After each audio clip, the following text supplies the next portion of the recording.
الجبار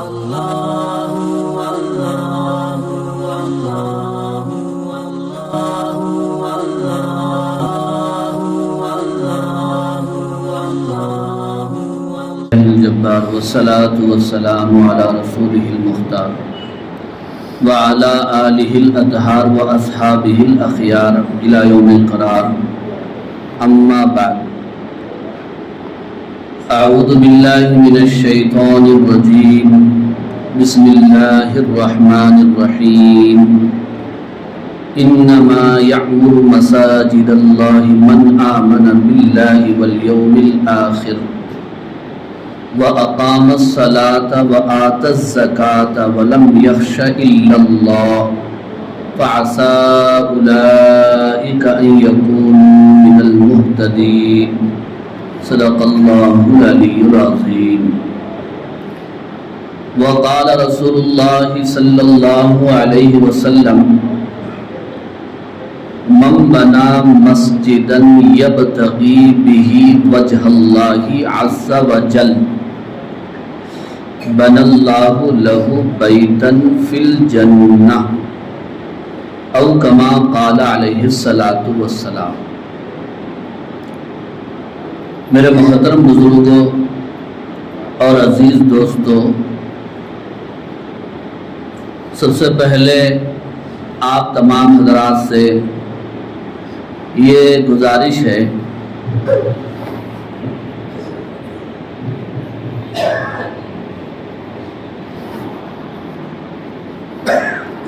کہ آپ مکمل یکسوئی توجہ کے ساتھ تشریف رکھیں. دین کی باتیں، اللہ رسول کی باتیں بہت کم سننے کو ملتی ہیں اس مصروف دنیا میں. ایک تو ہم سننے کے لیے آتے نہیں، اور آ گئے تو سنتے نہیں بلکہ سو جاتے ہیں.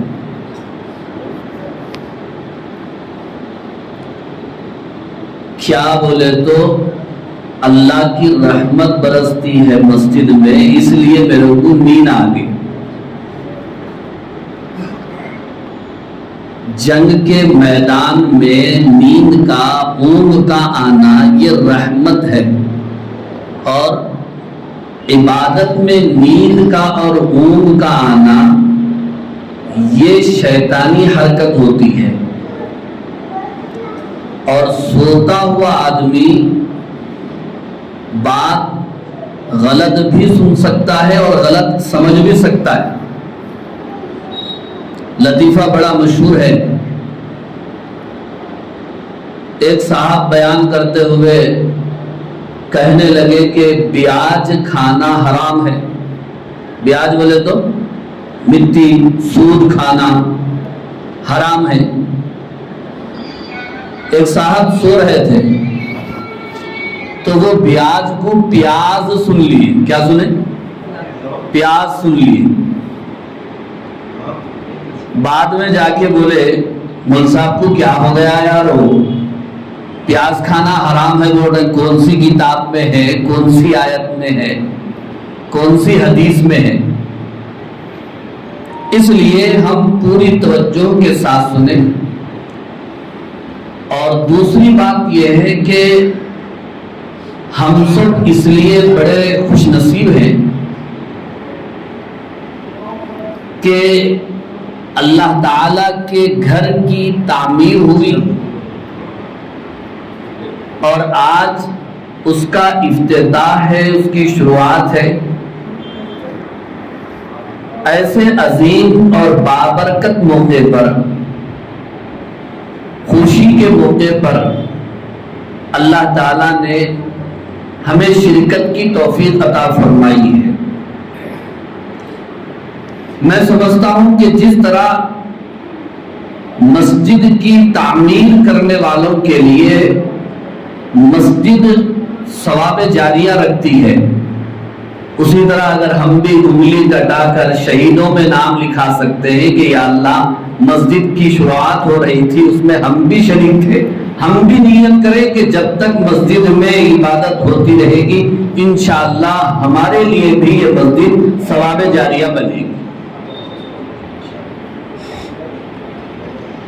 سب سے پہلے میں مبارکبادی دیتا ہوں جناب محترم محمد رحیم الدین صاحب کو اور ان کی اہلیہ محترمہ کو، جن کے نام پر یہ مسجد کا نام رکھا گیا ہے مسجد صفیہ، اور اسی طرح جتنے حضرات نے اس مسجد کی تعمیر میں تعاون کیا کسی بھی لحاظ سے، وہ سب قابل مبارکباد ہے۔ اللہ تعالیٰ ان حضرات کی کوششوں کو اور مال کو اور لگائے گئے وقت کو ان کے حق میں قبول فرمائے۔ آپ حضرات کے سامنے ابھی ایک مختصر سے خطبے میں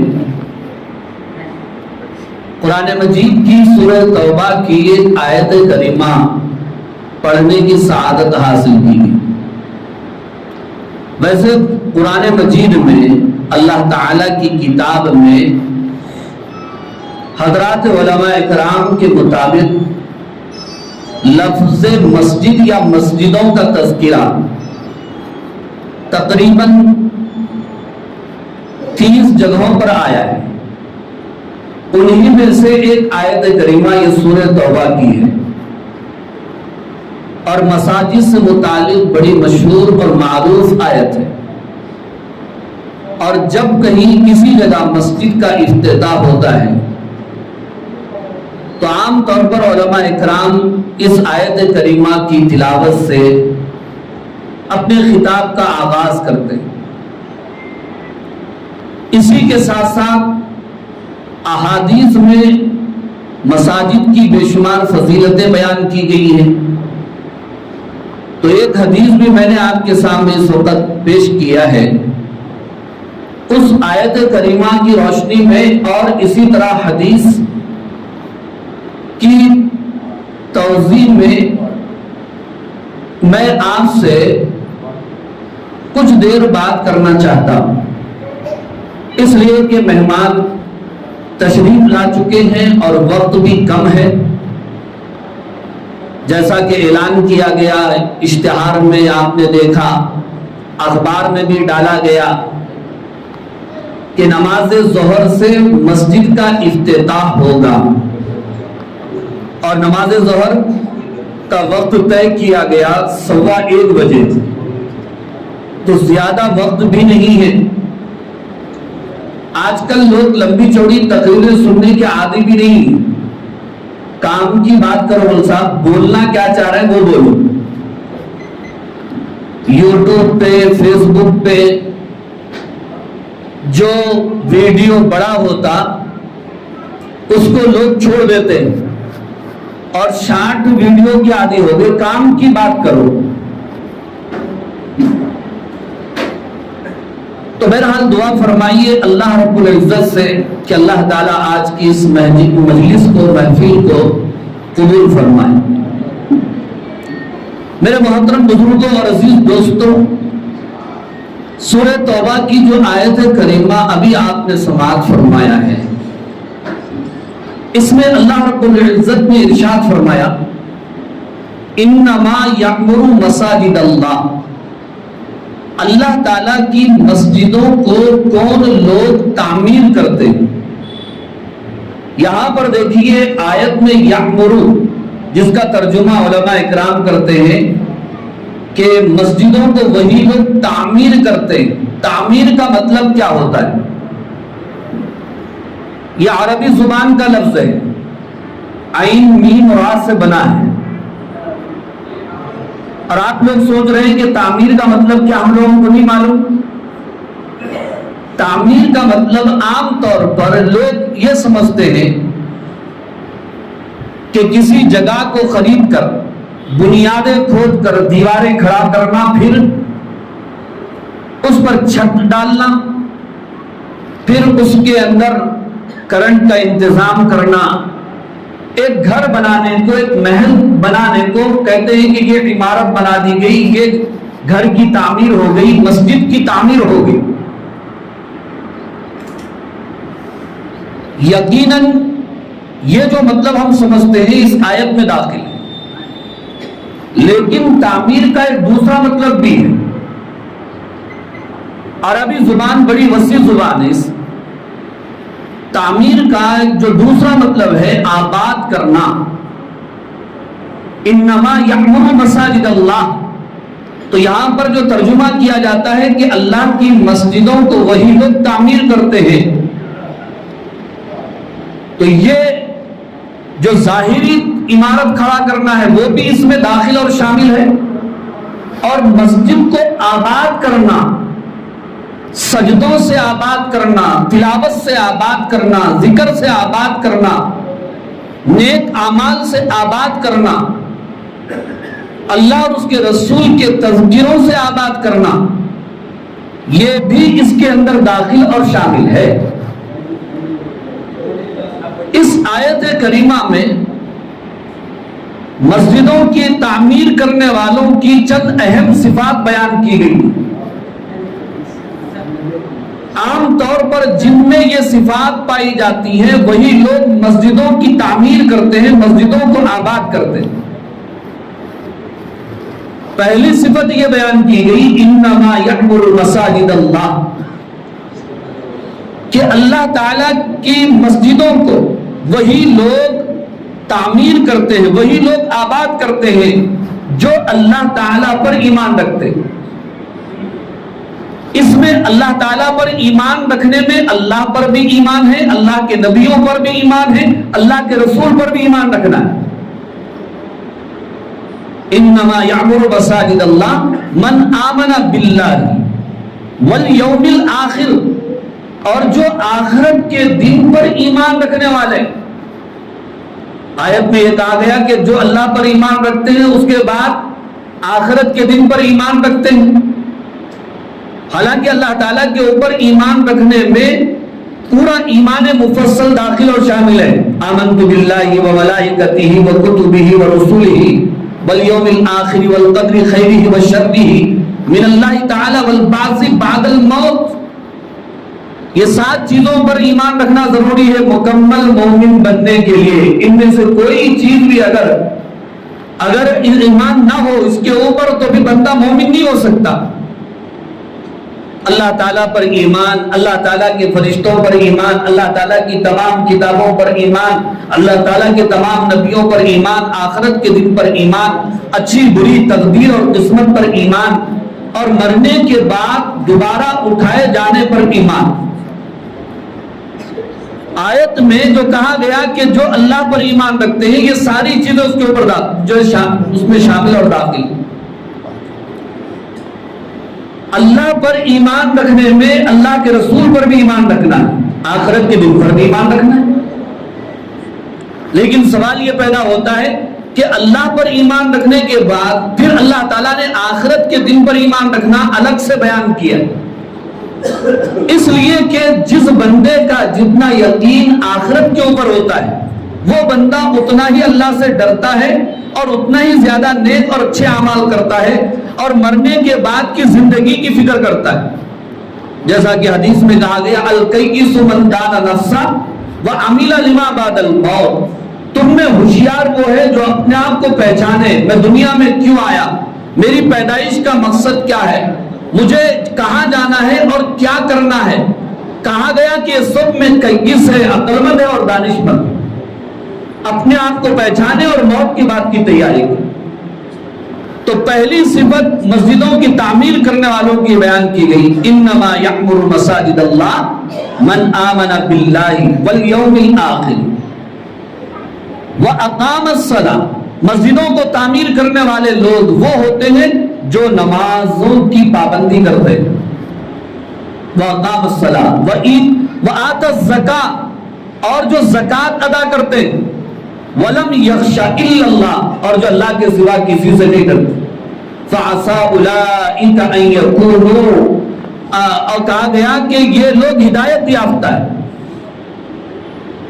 تو الحمدللہ مسجد کی ظاہری تعمیر تو ہو گئی، اور مسجد کی تعمیر کرنے والوں نے اپنی آخرت کو بنانے کے لیے، اپنی قبر کو بنانے کے لیے، اپنا وقت لگایا، اپنا مال لگایا، اپنی دولت کی قربانی دی، تو الحمدللہ یہاں پر جائرہ سنگم جانے والی روڈ کے اوپر نبے سڑک پر اتنی حسین اور خوبصورت مسجد جو اللہ کا گھر ہے وہ اس کی تعمیر کر دی گئی۔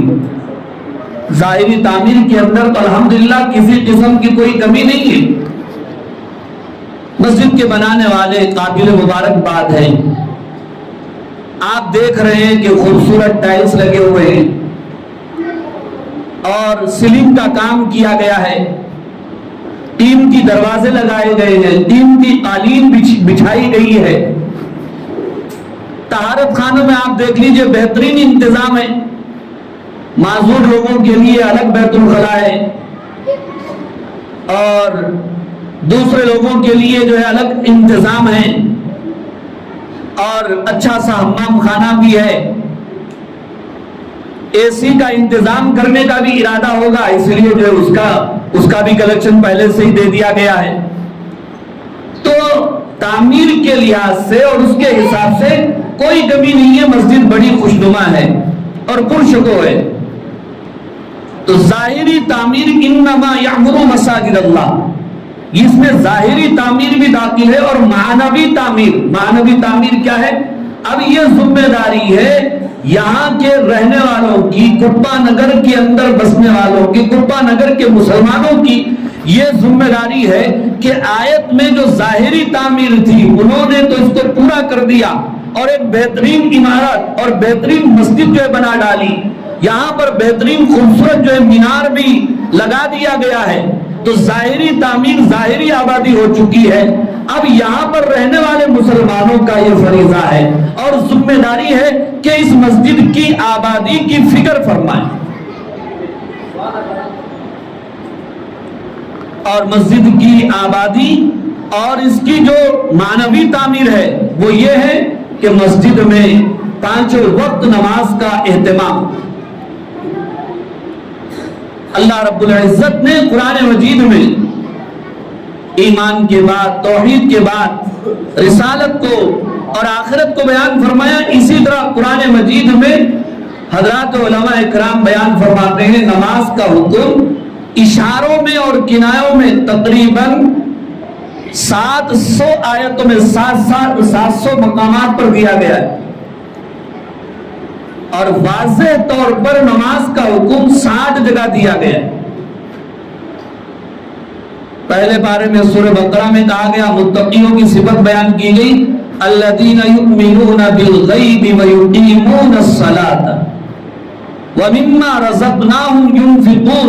متقی لوگ وہ ہیں جو بن دیکھے ایمان لانے والے اور نماز کو قائم کرنے والے، اللہ نے ان کو جو روزی دی ہے اس میں سے خرچ کرنے والے۔ اور ایک آیت میں کہا گیا، اقیموا الصلاۃ وآتوا الزکاۃ، اے ایمان والو تم نماز قائم کرو اور زکات ادا کرو۔ اور ایک آیت میں کہا گیا، واستعینوا بالصبر والصلاۃ، اے ایمان والو تم اللہ تعالی سے مدد حاصل کرو صبر کے ذریعے سے اور نماز کے ذریعے سے۔ مصیبتیں آئیں، پریشانیاں آ جائیں تو پھر صبر کرو، پھر اس کے ساتھ ساتھ نماز کا اہتمام کرو تو تمہاری بیماریاں دور ہو جائیں گی، پریشانیاں دور ہو جائیں گی۔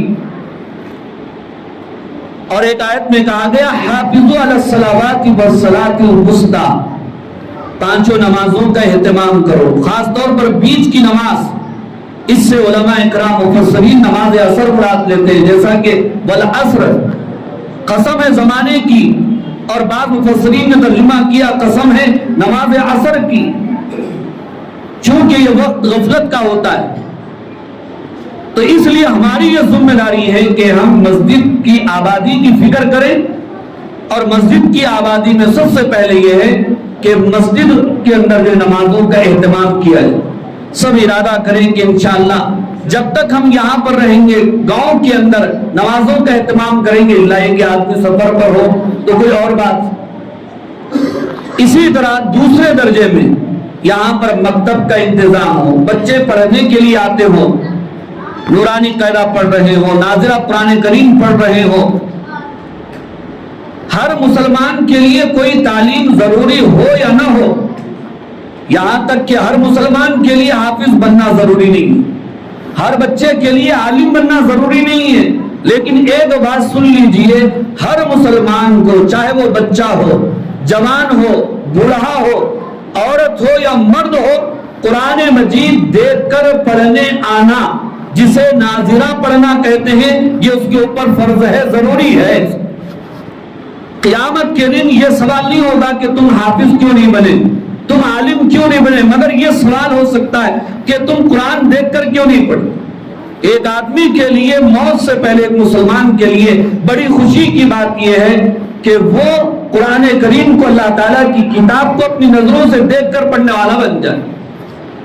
حدیث کے مفہوم میں یہ بات آتی ہے، جب کوئی بچہ ناظرہ قرآن مکمل کرتا ہے تو اس کے ماں باپ کی مغفرت کر دی جاتی ہے، جیسا کہ حافظ قرآن کریم کے سلسلے میں کہا گیا کہ قیامت کے دن حافظ قرآن کو، اس کی والدین کو ایسے جوڑے پہنائے جائیں گے، ایسا تاج ان کے سروں پر سجایا جائے گا، دنیا ان کا مقابلہ نہیں کر سکتی۔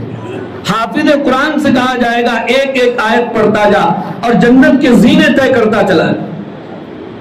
اپنے بچوں کے ایمان کی حفاظت کے لیے، ان کے دین کی حفاظت کے لیے مسجد میں تعلیم ہونا، مکتب کا انتظام ہونا بہت ضروری ہے، اور اسی کے ساتھ ساتھ ہر مسجد میں درس قرآن مجید کا اہتمام۔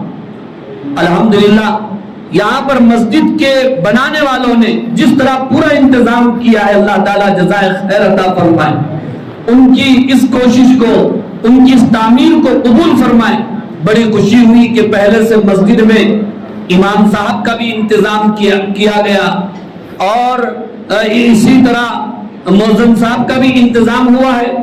جب ساری چیزیں یہاں پر میسر ہیں تو یہ اللہ تعالیٰ کی نعمت ہے، آپ لوگوں کے لیے آپ اس سے فائدہ اٹھائیے، اپنے بچوں کو یہاں پر پڑھنے کے لیے بھیجیے۔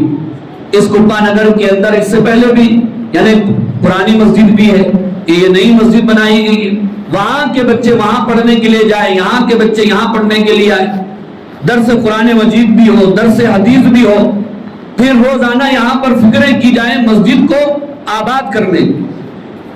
میرے محترم بزرگ اور عزیز دوستوں، مسجدوں کی تعمیر کی تاریخ بہت پرانی، جیسا کہ ہم سب جانتے ہیں کہ دنیا کا جو آغاز ہوا ہے، زمین کی جو ابتدا ہوئی ہے، وہ خانہ کعبہ بیت اللہ جہاں پر ہے، وہاں سے زمین کو بنانا شروع کیا گیا، اور سب سے پہلا گھر روئے زمین پر جو بنایا گیا ہے وہ بیت اللہ ہے اور مسجد حرام ہے، اور دوسری مسجد جو بنائی گئی ہے وہ ہے مسجد اقصی۔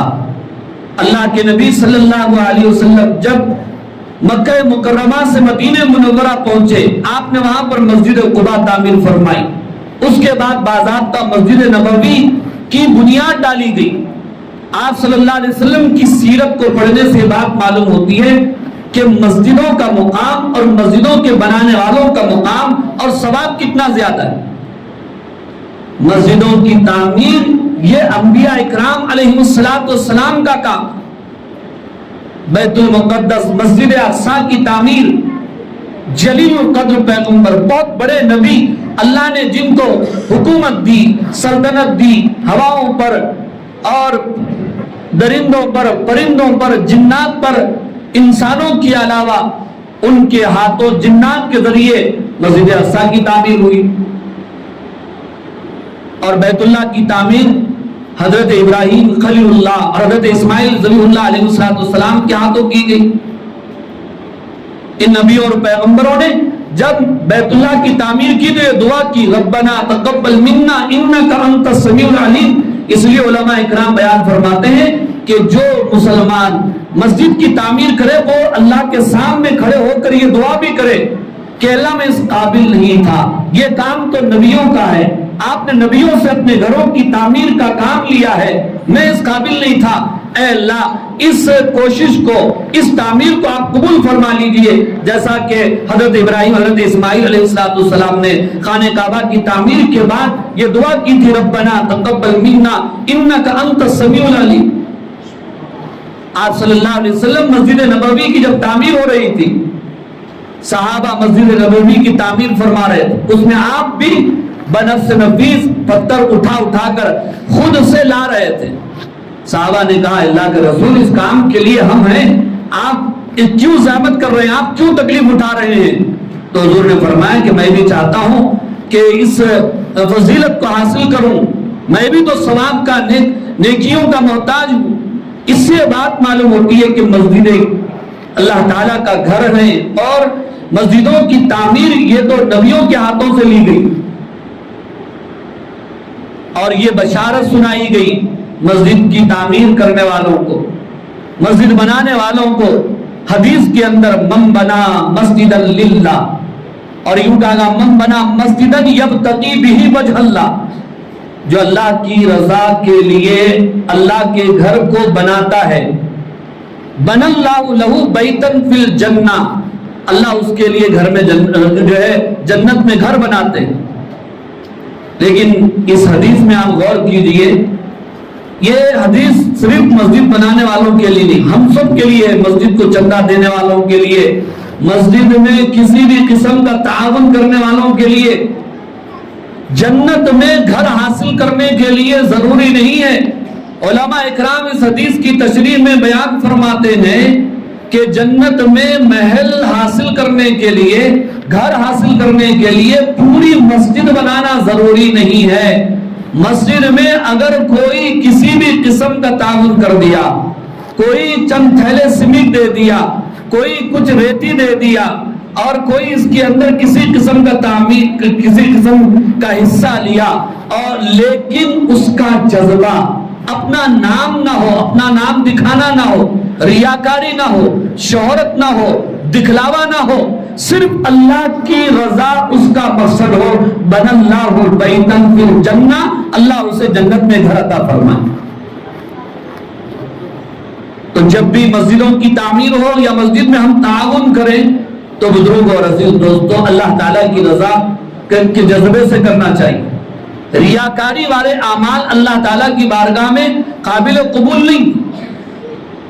تو یہ مسجدوں کی جو تعمیر، اس کی جو تاریخ ہے، نبیوں سے یہ کام لیا گیا۔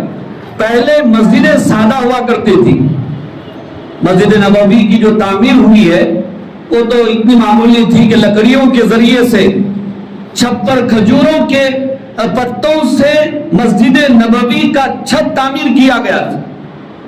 اتنی سہولتیں نہیں تھی، نیچے کوئی فرش نہیں تھا، ریتی تھی۔ ایک عربی، ایک دیہاتی، گنوار کے رہنے والے وہ مسجد میں آ گئے، ان کو معلوم نہیں تھا، حدیث میں ہے انہوں نے مسجد میں پیشاب کر دیا۔ صحابہ دوڑے ان کی طرف، وہ پیشاب کر رہے تھے، اللہ کے نبی نے منع فرما دیا، صحابہ رک گئے۔ جب وہ صاحب پورا پیشاب کرنے سے فارغ ہوئے، اللہ کے نبی صلی اللہ علیہ وسلم نے ان کو بلایا اور ان کو تعلیم دی اور تربیت دی کہ دیکھو یہ مسجد ہے، مسجد یہ نجاست کرنے کی جگہ نہیں ہے، غلاظت کرنے کی جگہ نہیں ہے، مسجد کو بنایا جاتا ہے اللہ تعالیٰ کی عبادت کے لیے، اللہ تعالیٰ کا ذکر کرنے کے لیے، قرآن مجید کی تلاوت کرنے کے لیے، اور اللہ تعالیٰ کی عبادت کے لیے مسجد کی تعمیر ہوتی ہے، جگہ جو ہے غلاظت کرنے کی نہیں۔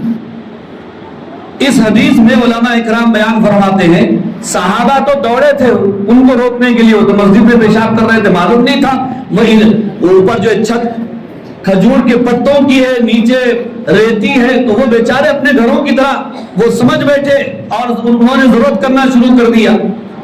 ضرورت اور پیشاب کرنے کے دوران صحابہ روکنے کے لیے چلے، مگر اللہ کے نبی نے منع فرما دیا۔ اب اس میں بھی آپ دیکھیے کتنی بڑی حکمت تھی، اگر اللہ کے نبی صحابہ کو نہ روکتے اور صحابہ اس بیچارے کو روکنے کے لیے دوڑتے، وہ پوری مسجد میں بھاگتا تھا، اور ایک جگہ گندی ہونے کے بجائے پوری مسجد گندی ہو جاتی۔ جب انہوں نے پیشاب کیا، اللہ کے نبی نے لوگوں کو حکم دیا کہ یہاں پر پانی بہا دو۔ پھر آپ نے مسجد کی تعمیر کا مقصد بھی جو بیان فرما، مسجدیں کچی ہوتی تھی مگر نمازی پکے ہوتے تھے۔ اب مسجد تو الحمدللہ تیار ہو گئی، کہیں ایسا نہ ہو جیسا کہ علامہ اقبال نے کہا تھا، مسجد تو بنا دی شبتھر میں ایمان کی حرارت والوں نے، من اتنا پرانا پاپی تھا کہ برسوں میں نمازی بن نہ سکا۔